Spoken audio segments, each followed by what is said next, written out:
Hey, what is up, Los Angeles, and welcome back to your Rams LAFB Show. I am your host, Ryan Anderson, and today we are talking about the latest Anthony Richardson trade buzz and why, as tempting as it may sound, the Los Angeles Rams might want to sit this one out. Look, the idea is enticing on its surface. A former top 5 pick, a rare athlete, he's still in his 20s, but when you break it down, the historical context, development timelines, coaching fit, and even the trade market, it is a much riskier play than that. So the big news is that the Colts officially allowed Richardson to seek a trade after 3 injury-prone seasons and losing his starting job to Daniel Jones. It looks like these two parties are set for a split. So here's the thing. Richardson has been connected to the Rams for months. The rumors go all the way back to October 2025 when people first started talking about him potentially learning under Sean McVay and Matthew Stafford. So this is far from brand new. It's been circling for a while. But here's the key. Richardson's appeal has never been about polish. It has been about his traits, his pure athletic upside. And traits don't always fit the Rams' timeline. Let's talk about his history as a low-experience quarterback. Richardson came into the league with just 13 college starts at Florida. It's not unheard of, but historically, it is a red flag for quarterbacks. The other top quarterbacks drafted with similar low experience included Trey Lance with 17 college starts, Mitch Trubisky with 13, Dwayne Haskins with 14, Mac Jones with 17, and Kyler Murray with 18. These guys are drafted for the traits, not the resume, and the league has consistently shown that quarterbacks with limited reps take a much, much longer time to develop. Here's the kicker. Look at Trey Lance. His story is basically a blueprint for what can go wrong with raw, high upside quarterbacks on a win-now team. Lance, he was drafted high for his traits, landed on a roster that could not absorb the learning curve. Injuries and limited reps interrupted his development, and eventually he was replaced after the timeline collapsed. Richardson, he's basically Lance 2.0. Amazing talent, elite physical tools, but the timeline to develop him just doesn't line up with the win-now Rams. Here's where Richardson stands today. 17 NFL games played, 15 starts, 2,400 passing yards, 11 TDs, 13 interceptions, a completion rate of just 50.6%. Significant time missed due to injuries. Even sitting behind a veteran like Matthew Stafford for one season probably won't be enough. NFL offenses are dense and complicated, and a player like Richardson realistically needs 2 or more seasons to develop meaningfully. So yeah, there's he's still very much a developmental project, and that's a misfit for a team that's built for immediate contention and need a starter ready to go for when Matthew Stafford does retire. Let's talk a little bit about Sean McVay here. He's openly said that his patience isn't a natural strength. He talks often about urgency being central to his identity and admits he can force things when trying to speed up outcomes.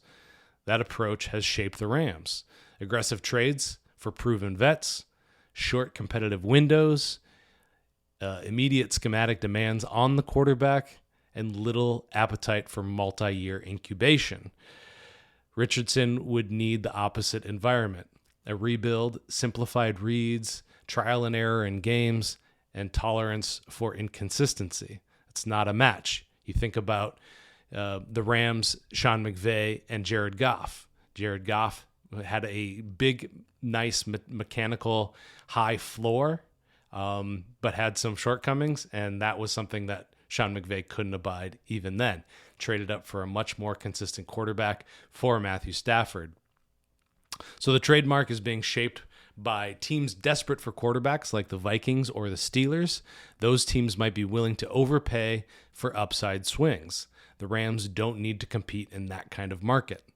That's going to drive up his cost. So a lot of people are talking about getting Richardson for perhaps a day 3 pick, a day 2 pick, something like that.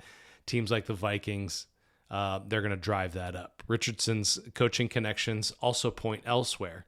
Washington with Brian Johnson, Minnesota with Kevin O'Connell, who expressed a lot of admiration for Anthony Richardson.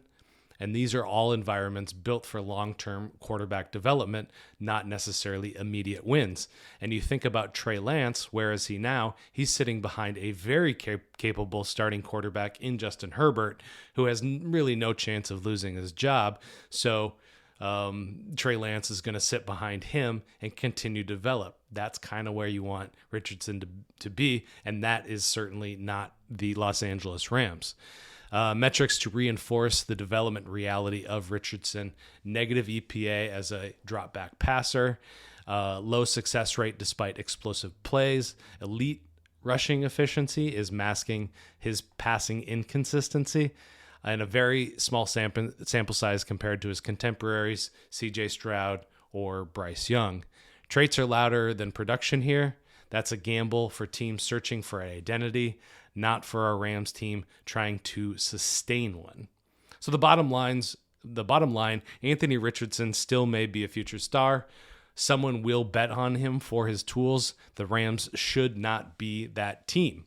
This isn't missing out. It's roster discipline. His timeline, risk profile, and developmental needs simply don't match Sean McVay's DNA or the Rams' strategy right now. That's my take, Rams fans. What do you think? Should the Rams even touch Richardson, or is this one to walk away from? Hit us up on X. I am RL Anderson, LAFB, or here in the YouTube comments. Definitely let us know what you think. And of course, like and subscribe to the Rams LAFB so you don't miss anything. That is all we have for you. Until next time, folks, thanks for tuning in. Hey, Ramley, thank you so much for hanging out with us and watching the Rams LAFB show. Quickly before you go, got to tell you about our friends over at Sleeper. It's the #1 sports app right now, and you've got to download it because it's got so many great features that I want to tell you about. Aside from season-long fantasy, which is the best in the business, they've also got live score trackers, in-game updates, plus the live chat where you can actually communicate with other users right on the app. But perhaps the best feature, at least that I like, is the daily fantasy feature or the live pick'em. Just pick 2 to 8 players across any sport: baseball, basketball, hockey, obviously football, and our Rams. You're going to choose a player, just choose more or less. Matthew Stafford, more or less passing yards. Kyren Williams, more or less rushing yards, more or less touchdowns. 2 to 8, you can win real money. So when you go to make your first deposit, make sure you use our promo code RAMSLAFB, and Sleeper's going to give you a match bonus up to $100. So you deposit $100, they're going to give you $100 free. You're now sitting at $200. You put in $10, they're going to match you $10. You're now sitting at $20. But on top of that, right now, Sleeper is offering all new user signups a $20 free entry, no deposit required. Go sign up. You're automatically invested $20 straight from Sleeper. But you can stack that offer with that match bonus offer to add more money. Just make sure to use that promo code RAMSLAFB. Go check out Sleeper. Download it today. Tell them the guys at the Rams LAFB sent you. And as always, Ramley, thank you so much for making us a part of your day.